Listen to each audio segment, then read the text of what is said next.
எங்கும் தன் கணீர் குரலால் கொண்டு செல்லும் சித்தாந்த போர் வீரன். மேடை பேச்சில் அவர் ஒரு மகாநதி, கருத்துக்களை சொல்லும் விதத்தில் அவர் ஒரு எரிமலை. எதிரிகளின் வாதங்களை தன் சொல் ஆற்றலால் முறியடிக்கும் கழகத்தின் அதிகாரப்பூர்வ குரல். நம் கழகத்தின் கொள்கைகளை மக்களிடம் கொண்டு சேர்க்கும் மாபெரும் இயக்க சக்தி. நம்ம தளபதியே நெஞ்சில கை வச்சு உக்காந்துட்டாருன்னா அவர் எப்படி பேசியிருப்பாருன்னு பாருங்க.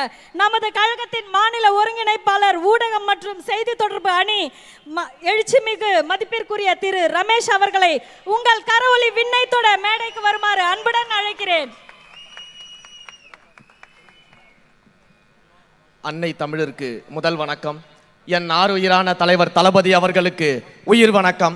எங்களை எல்லாம் வழிநடத்தி கொண்டிருக்கக்கூடிய பேரன்பிற்குரிய பொதுச் செயலாளர் அண்ணன் என் ஆனந்த் அவர்களுக்கு நன்றி கலந்த வணக்கத்தோடு, இந்த மேடையில் வீட்டிருக்கக்கூடிய அண்ணன் ஆதவ் அர்ஜுனா அவர்களுக்கும், அண்ணன் செங்கோட்டையன் அவர்களுக்கும், அண்ணன் ஜேசிடி பிரபாகரன் அவர்களுக்கும், அண்ணன் பாபு அவர்களுக்கும், மேலும் இந்த மேடையில் அலங்கரித்துக் கொண்டிருக்கக்கூடிய அனைத்து கழகத்தின் மூர்த்த முன்னோடிகளுக்கும் என்னுடைய வணக்கத்தை தெரிவித்துக் கொள்கிறேன். யார் பேராவது விட்டுருந்தா தயவு செஞ்சு மன்னிச்சிருங்க, நேரக்குறைவு. அதனால் இந்த 2026 தேர்தல் என்பது ஒரு சாதாரணமான தேர்தல் கிடையாது அப்படிங்கிறத நம்ம பல இடத்துல பதிவு பண்ணிக்கிட்டு இருக்கிறோம். ஏன் அப்படின்னா, இந்த தேர்தல் பண்ணையார் ஆட்சிக்கு எதிராக மக்கள் ஆட்சியை நிறுவப் போகிற ஒரு தேர்தல்.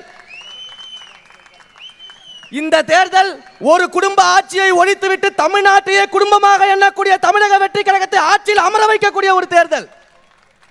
இந்த தேர்தல் பெண்கள் விரோத ஆட்சியாளர்களை வீட்டுக்கு அனுப்பி வைத்துவிட்டு பெண்களுக்கு பாதுகாப்பான தலைவர் தளபதி அவர்களை ஆட்சிக்கட்டில் அமர வைக்கக்கூடிய தேர்தல். அப்படிப்பட்ட இந்த தேர்தலில் இந்த எழும்பூர் சட்டமன்ற தொகுதியில் நம்முடைய இந்த கூட்டத்தில் பங்கேற்பென்பது பெரும் மகிழ்ச்சி. அதிலும் இந்த கூட்டத்திற்கு என்னை பேச அழைப்பு கொடுத்த என்னுடைய பேரன்பிற்குரிய அண்ணன் திரு ராஜ்மோகன் அவர்களுக்கு உங்கள் அனைவரின் சார்பாக என்னுடைய மனமார்ந்த நன்றியை நான் தெரிவித்துக் கொள்கிறேன். ஏன்னா எல்லா இடங்களையும் நம்ம திமுகவை பற்றி பேசிக்கிட்டு இருக்கோம். இன்னொன்று, திமுகவை பற்றி பேசுறதுலேயே ஸ்பெஷலிஸ்ட் நம்ம அண்ணன் ஆதவ் அர்ஜுனா அவர்கள் தான். அண்ணன் இருக்கும்போது அதை பற்றியெல்லாம் பேசாமல் இந்த மேடையை பயன்படுத்தி என்னுடைய அண்ணன் திரு ராஜ்மோகன் அவர்களை பற்றி மட்டும் ஒரு சில வார்த்தைகளை சொல்லி நான் விடைபெற்றுக் கொள்கிறேன். ரொம்ப எளிமையான ஒரு மனிதர், ரொம்ப எளிமையான ஒரு மனிதர். எவ்வளவு எளிமையான ஒரு மனிதர்னா, நைட்டு 2 மணிக்கு நீங்கள் ஃபோன் பண்ணால் கூட எடுத்து பேசுவாப்புல. அப்படிப்பட்ட எளிமையான ஒரு மனிதர். இப்படிப்பட்ட ஒரு மனிதரை நாம் பார்ப்பது அப்படிங்கிறது ரொம்ப மிக சிறப்பான ஒரு விஷயம். அதிலும் நம்முடைய மக்கள், அதுவும் குறிப்பாக இந்த எழும்பூர் தொகுதி மக்கள் எவ்வளவு தூரம் சிறப்பு வாய்ந்தவர்கள் என்றால், உங்களோடு ஒரு அண்ணனாக, உங்களோடு ஒரு தம்பியாக, உங்கள் வீட்டு பிள்ளையாக, உங்களுக்காக தன்னுடைய உரிமை குரலை எழுப்பக்கூடிய ஒரு மனிதராக அண்ணன் ராஜ்மோகன் அவர்கள் என்றும் இருப்பார். அதில் எந்த விதமான சந்தேகமும் கிடையாது. எனக்கு அண்ணனை நினைக்கும் போதெல்லாம் ஒரு காட்சி தான் ஞாபகத்துக்கு வரும். எல்லாரும் இந்த வானத்தை போல படம் பார்த்துருப்பீங்க. அதில் பிரபுதேவா பேசுவாப்புல. எல்லாரும் என்னென்னவோ பெருமையாக பேசுகிறாங்க, ஆனால் அந்த பெருமைகள்லாம் காரணம் எங்கள் அண்ணன் தான் அப்படி. யாராவது கொஞ்சம் வானத்தை போல பிஜிஎம் இருந்தால் எடிட் பண்ணி போட்டு விட்டுருங்கப்பா பின்னாடி. அப்படி ஒரு பாசக்கார மனிதர். எனக்கு முதல்ல எந்த பிரச்சனை வந்தாலும் அண்ணனுக்கு தான் ஃபோன் அடிப்பேன். அதை விட ஒரு சில விஷயங்கள், சில நாட்கள்லாம் ரொம்ப சோர்வா என்னடா பண்ணுறதுன்னு தெரியாமல் அப்படியே சோர்வில் இருக்கும்பொழுது உடனே அண்ணனுக்கு ஃபோன் அடிப்பேன். அண்ணா எனக்கு கொஞ்சம் மோட்டிவேஷன் பண்ணனே அப்படின்னு. தம்பி இதோ 2 நிமிஷம் இருடா வரேன் அப்படின்னு சொல்லிட்டு 20 நிமிஷம் மோட்டிவேஷன் கொடுப்பாரு. சிரிக்கிறதுக்காக சொல்ல, இன்னொன்று சிந்திக்கணும். எத்தனை பள்ளிகளில், எத்தனை கல்லூரிகளில், எத்தனை இளைய சமுதாயத்திற்கு தன்னுடைய மோட்டிவேஷனல் ஸ்பீச்சால அவர்கள் தடம் மாறாமல், வழி மாறாமல் சரியான பாதையில் செல்வதற்கு ஒரு வழிகாட்டியாக அண்ணன் திகழ்ந்திருக்கிறார். நம்ம அவரை ஒரு கழகத்தினுடைய துணை பொதுச் செயலாளராக, கொள்கையை பரப்பும் மனிதராக பார்த்திருக்கிறோம். ஆனால் அண்ணன் நான் எங்கிருந்து பார்த்து கொண்டு வருகிறேன் என்றால், எத்தனையோ பள்ளிகள் அந்த மாணவர்களுக்கு வழிகாட்டியாக பேசக்கூடிய ஒரு மனிதர், கல்லூரிகளில் இருக்கக்கூடிய மாணவர்களுக்கு வழிகாட்டியாக பேசக்கூடிய மனிதர், பல்வேறு நாடுகளுக்கு சென்று அந்த நாடுகளில் உள்ள மிகப்பெரிய கார்ப்பரேட் கம்பெனிகளுக்கும் அங்கே இருக்கக்கூடிய ஸ்டாஃப்ஸ்களுக்கும் எல்லாருக்குமே அந்த ஸ்கில் டெவலப்மெண்ட் கோர்ஸை எடுத்த ஒரு மனிதர். அப்படிப்பட்ட திறமை வாய்ந்த ஒரு மனிதரை தான் நம்முடைய தலைவர் தளபதி அவர்கள் இந்த இடத்துல அமர வச்சு அழகு பார்த்திருக்காரு. சும்மா இந்த கோபாலபுர குடும்பத்திலிருந்து வந்தாதான் கட்சியில பொறுப்புன்னு இல்லாம சாதாரண குடும்பத்திலிருந்து வந்த ஒரு மனிதரை இந்த இடத்துல அமர வச்சிருக்காருன்னா அதுதான் எங்க தளபதி. அதுதான் எங்க தளபதி. என்ன வேணா சொல்லலாம், சென்னை எங்க கோட்டை, எழும்பூர் எங்க கோட்டை, அந்த கோட்டையில ஓட்ட போடுறதுக்கு தான் இன்றைக்கு இவ்வளவு பேர் திரண்டு இருக்கிறோம். ஒன்னே ஒன்று மட்டும் சொல்லிக்கிறேன், வீடு வீடா போங்க, வீடு வீடா போங்க. அது திமுக காரங்க வீடாவே இருந்தாலும் சேர்த்து போங்க. இந்த திமுக ஆட்சியின் அவலங்களை சொல்லுங்க. அவங்க வீட்டு பிள்ளைகளும் தாவேகாவிற்கு வாக்கு செலுத்த தயாராகி விட்டார்கள். பணபலம் இருக்கட்டும், படைபலம் இருக்கட்டும், ஆட்பலம் இருக்கட்டும், அரசாங்கம் இருக்கட்டும், என்ன வேணா இருக்கட்டும். ஆனா நம்மிடம் 5 ரூபாய் விசில் இருக்கிறது, அதை மறந்து விடாதீர்கள். அந்த விசிலை தொகுதி 234 தொகுதிகளிலும் அந்த விசிலை ஊதி வெற்றியை பெறுவதற்கு அண்ணன் ராஜ்மோகன் போன்ற நல்ல மனிதர்கள் நம்முடைய கட்சியில் இருக்கிறாங்க. அந்த அளவிற்கு சிறப்பான ஒரு கழகத்தை நாம் இருந்திருக்கிறோம். 2026 என்பது வெறும் ஆட்சி மாற்றம் மட்டும் கிடையாது, மிகப்பெரிய அரசியல் மாற்றத்திற்காக அடுத்த தலைமுறையை வாழ வைக்க அடித்தளமிடும் தேர்தலாக நாம் அதை சந்திக்க வேண்டும். இந்த தொகுதியில் நம்முடைய தலைவர் யாரை வேட்பாளராக அறிவிக்கிறாரோ அந்த வேட்பாளரை உடனே யாருன்னு கூட்டத்தில் இருந்து கேட்குறாங்க. எனக்கு தெரியும், ஆனால் நான் சொல்ல மாட்டேன்.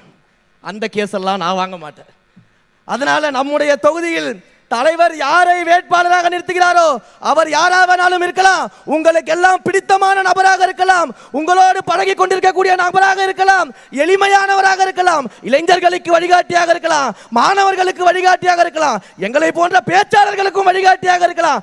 அப்படிப்பட்ட ஒரு வேட்பாளரை நம்முடைய தலைவர் நிறுத்தலாம். இது எல்லாத்துக்கும் மேல ஒரே ஒரு குறிப்பு சொல்லிடுறேன். ஒரே வார்த்தையால திமுகவை நடுங்க வைப்பதாக கூட இருக்கலாம். அந்த ஒரு வார்த்தை இடியாப்பமாக கூட இருக்கலாம். அதனால இந்த தொகுதிக்கு திமுகவிற்கு இடியாப்பம் போடக்கூடிய ஒரு வேட்பாளரை தலைவர் நிச்சயம் அறிவிப்பார். அந்த வேட்பாளரை மாபெரும் வெற்றி பெற செய்து சட்டமன்ற தொகுதிக்கு அனுப்ப வேண்டியது உங்களுடைய பொறுப்பு. உங்களுக்கு தேவையான அனைத்தையும் உங்கள் வீட்டு வாசலில் கொண்டு வந்து சேர்ப்பது நம்முடைய வேட்பாளர், வெற்றி வேட்பாளரின் பொறுப்பு என்பதை மட்டும் தெரிவித்துக் கொண்டு விடைபெறுகிறேன். நன்றி, வணக்கம். இந்த எழும்பூரில் வருகை தந்திருக்கும் எழும்பூர் மக்கள் அனைவருக்கும் வணக்கத்தை தெரிவித்துக் கொள்கிறேன். நம்மளோட எழும்பூர் தொகுதியில் என்ன பிரச்சனைன்ட்டு நம்ம எல்லாருக்கும் தெரியும். ஆனால் இந்த எழும்பூர் தொகுதியில் இந்த 10 வருஷமாகவே இந்த எழும்பூர் தொகுதியில் ஜெயிக்கக்கூடிய எம்எல்ஏக்கு தான் பிரச்சனையே. எம்எல்ஏக்கு யார் பிரச்சனை கொடுக்குது? அண்ணன் மாவட்ட செயலர் சேகர்பாபு அண்ணன். அதாவது நமது இந்த தொகுதி ரிசர்வ் தொகுதி, அதாவது புரட்சியாளர் அம்பேத்கரின் ரிசர்வ் தொகுதியாக வாங்கப்பட்ட தமிழ்நாட்டில் ஒரு 40 தொகுதி இருக்குது. இந்த தொகுதிகளில் எழும்பூர் பகுதியை சேர்ந்தது தான். இந்த இடத்துல ஒரு 2 எம்எல்ஏ ரவிச்சந்திரன் ஒருத்தர் இதுக்கு முன்னாடி ஒரு 5 வருஷம் முன்னாடி நின்னார். அதுக்கப்புறம் இப்போது பரந்தாமன் ஒருத்தர் நிற்கிறாரு. இவங்க 2 பேரையும் எந்த வேலையும் செய்யலை. இந்த 10 வருஷமாக எழும்பூரில் எந்த வேலையும் செய்யலை. இதுதான் உண்மையே. அதாவது இந்த ஒரு சட்டமன்ற எம்எல்ஏனா மக்களால் தேர்ந்தெடுக்கப்பட்ட ஒரு சட்டமன்ற எம்எல்ஏவாக தேர்ந்தெடுக்கிறோம். அந்த மரியாதை கூட திமுக திராவிட மாடல் என்ற ஒரு அரசுல இருக்கிற இந்த எம்எல்ஏக்கு எந்த மரியாதையும் இல்லை. அதனால் இந்த சமத்துவம், இந்த கொள்கை, இந்த திராவிட மாடல் இந்த சொல்கிறதுலாம் திமுக எதுவுமே இல்லை. வெறும் திராவிட மாடல். அதாவது திராவிடம் என்பது பெரியார் இருக்கும் போதும், பேரறிஞர் அண்ணா இருக்கும் பொழுதும், அதுக்கப்புறம் இருந்த திமுகவில் இருக்கும் போதும் இவங்களுக்கு தான் திராவிட மாடல். திராவிடம் என்றது அப்போதான் உண்மையான திமுகவாக இருந்த நேரம். இப்போ இருக்குதுலாம் முத்துவேல், கருணாநிதி, ஸ்டாலினோட குடும்பம் மட்டும்தான். அதனால் நமக்கான ஒரு தலைவர் தமிழக முதல்வராக வரப்போகிறது நம்ம தளபதி விஜயன் மட்டும்தான். இந்த 2026 ஒரு மாபெரும் புரட்சி திரும்பிப்படும். ஒரு முதல்வராக நம் தளபதி மட்டும்தான் வரப்போகிறது உறுதி. அதனால் நம் மக்கள் அனைவரும் புரிந்து கொள்ள வேண்டும். பெண்களுக்கான தேர்தல் அறிக்கையெல்லாம் பார்த்துருப்பீங்க. ஒரு அண்ணனாகவும் ஒரு தாய் மாமனாகவும் ஒரு பெண்களுக்கு பாதுகாப்புடைய ஒரு தலைவனாக நம் தளபதி சொல்லியிருக்காரு. இந்த தொகுதி எழும்பூர் வெற்றி பெறுவது உறுதி. அதை மட்டும் நான் தெளிவாக சொல்கிறேன். இப்பயும் சொல்கிறேன், நாங்கள் எந்த கட்சிக்கும் அஞ்ச போகிறதில்ல, யாருக்குமே அஞ்ச மாட்டோம். எங்கள் உயிரே போனாலும் எங்கள் தளபதி முதல்வராக்குதே உறுதி. புரியுதுங்களா? இதுதான் நம்மளோட உணர்வு. இதெல்லாம் இந்த காசு குத்து வந்த கூட்டம்லாம் இல்லை. இது உணர்வாக வந்த கூட்டம். இந்த கூட்டத்துக்கெல்லாம் ஈடு இணையே இல்லாத அன்பு. அது நம்ம தளபதி நெஞ்சில் குடியிருக்கும் நம்ம மக்கள்.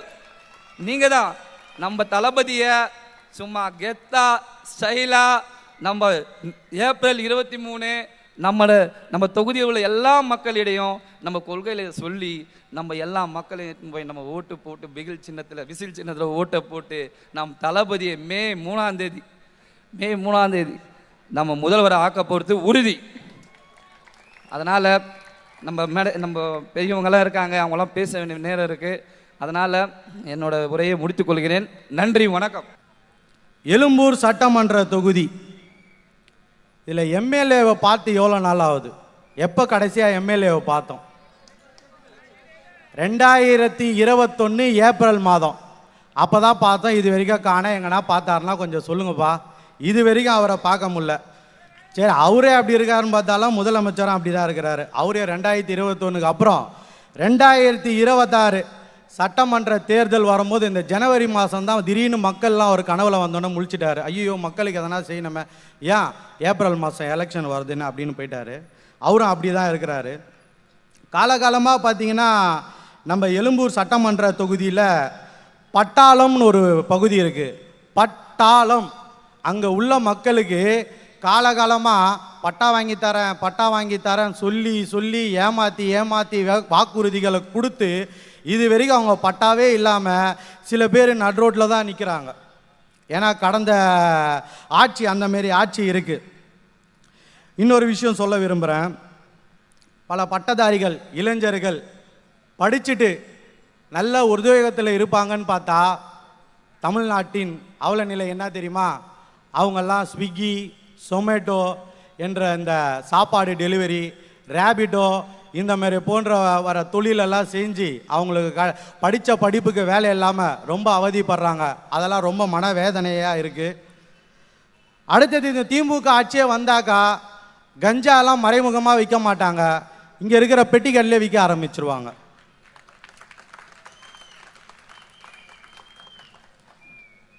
அடுத்தது தமிழ்நாட்டில் உள்ள அரசியல் நிலைப்பாடு என்ன?